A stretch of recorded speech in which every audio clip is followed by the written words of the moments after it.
Alors cette histoire, je l'ai très peu racontée.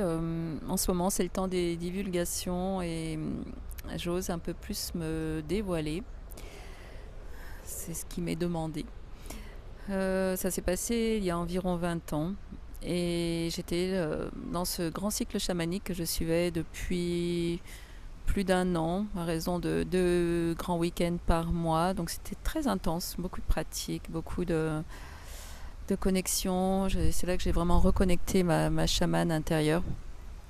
Et nous faisions des cérémonies, notamment avec des plantes sacrées. Et un jour, on a travaillé avec une autre plante et c'était très étonnant. Vous la connaissez peut-être, celle qui s'appelle, qu'utilisait Maria Sabina, qu'on appelle Los Niños. Je ne veux pas en dire plus là sur la chaîne. À vous de faire votre enquête. Et ça a été une reconnexion immédiate de mon être avec l'essence de cette plante et de l'esprit de cette plante qui se sont dévoilés à moi, qui se sont montrés dans leur forme. Et j'ai déjà trouvé ça juste merveilleux de les voir, de voir de pas voir cette plante de cette façon, mais de voir son esprit comme des petites flamèches vivantes qui venaient danser autour de moi. C'était déjà juste magnifique. Et ensuite, elle me donne la possibilité de voir l'univers de chaque être, chaque âme qui était présente dans ce cercle. Donc dès que je posais mon attention sur une personne, il y avait tout un univers qui s'ouvrait, se dévoilait, et j'apercevais beaucoup de choses qui les caractérisaient, qui les concernaient, ce qui était d'ailleurs assez gênant. Donc au bout d'un moment, j'ai dit stop, j'arrête l'expérience. Je m'attendais absolument pas à ça.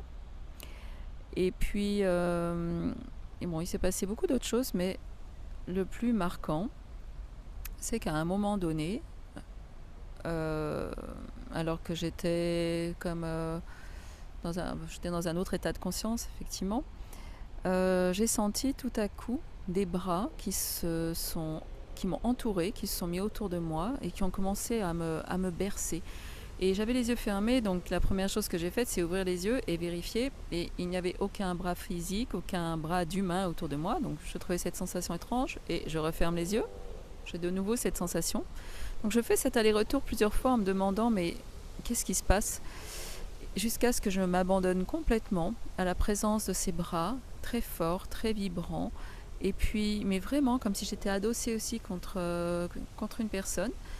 Et plus je m'abandonnais, je sentais que c'était une présence très féminine, divine, jusqu'à ce que j'entende je suis l'esprit de Gaïa. Et il n'y avait rien d'autre à dire, c'était l'esprit de la terre-mère, l'esprit de Gaïa, qui était là, qui m'entourait, qui me berçait et qui me guérissait tout simplement. Il se trouve que dans mon histoire familiale, je n'ai pas été bercée, on peut dire, je n'ai pas vraiment été appréciée, ni aimée, ni maternée.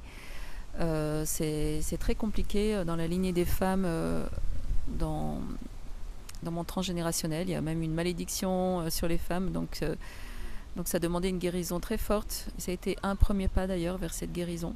Et surtout pour me raccorder à ma vraie mère, à celle que j'ai sentie comme ma vraie mère, qui était l'esprit de la terre, l'esprit de Gaïa. C'était vraiment un moment d'une très grande puissance qui m'a transcendée de l'intérieur, et je pense que c'est ça qui m'a amenée ensuite sur les pas des sites de Gaïa, parce que c'est peu de temps après que j'étais appelée vraiment très fortement, très puissamment sur tous les lieux sacrés de Gaïa, que son esprit m'a appelée, et c'est là que j'ai commencé à être enseignée et à recevoir des informations par les gardiens des lieux, par les esprits des lieux, des informations fréquentielles, vibratoires, et qui maintenant me permettent de transmettre et de faire des harmonisations aussi des corps, des êtres et des lieux avec cette présence, avec cette reliance. Et puis pour la petite histoire, suite à cette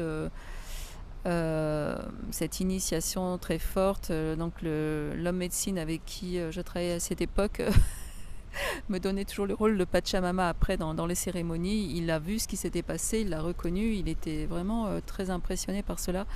Donc il me demandait de remplir un rôle particulier, mais j'avoue que j'étais pas du tout à l'aise avec ça.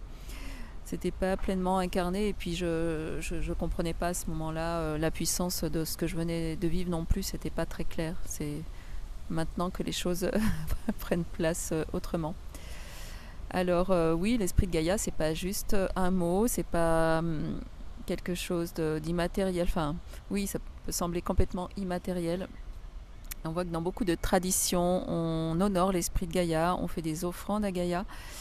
Eh bien, ça a une raison d'être et c'est pas juste un mot, c'est vraiment une présence d'amour infini auquel nous pouvons tous avoir accès et auquel nous sommes de toute façon tous reliés, puisque cette énergie de Gaïa se transmet par le réseau, par la grille cristalline, et que nous pouvons nous y connecter à tout moment avec conscience et recevoir cet amour infini, cette réinformation de notre être aussi, par cet ancrage à la grille cristal et à l'esprit de Gaïa.